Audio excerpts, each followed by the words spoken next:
You're watching Editor TV. This is Tori Malat, and we are at Bergdorf Goodman for the launch of Susanna Salk's book, Room for Children. Who are some of the designers in the book? Jamie Drake, Charlotte Moss, Alex Papachristides, Philip Gorovin. So it's a star-studded book. Star-studded book. What I really think is the most exciting thing about children's design right now is that there's no more rules. There aren't boundaries that there were maybe 20, 15 years ago. If you had a boy, you had to do barbar and choo-choo trains and blue, and girls were Raggedy Ann and pink, etc.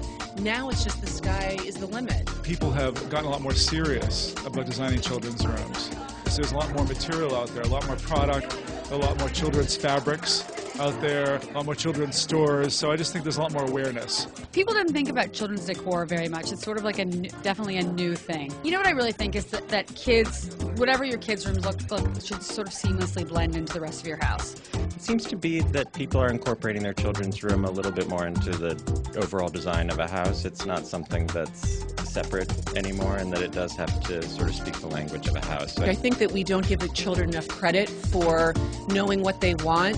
By the same token, I think it's a collaboration between parent and child. I always like to really consult the child as a client. And You do? Yeah, I do, and I think it's great because they choose the colors.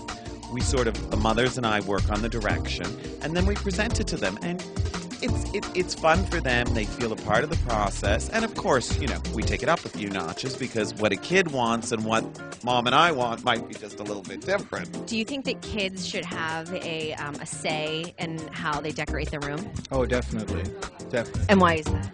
Well, I think they need to sort of express their own little individuality and not have something superimposed on them. I mean, I wouldn't want that, would you? I think that the child's job is to make the novelty themselves. When you're a new parent, you forget that it evolves, that they evolve. So you do your picture-perfect nursery, of which they have no say in, and then all of a sudden you're like, oh yeah, I have to change this now. They're no longer in a crib. What do I do? So it's very important to work with your child as they grow and to accept that they have more and more input. My son's room, Baker. It's a house in Washington, Connecticut, and it's And what's the room look like? it's turquoise, one of my favorite colors, and it has lime green, and it's a combination of stripes, which I love.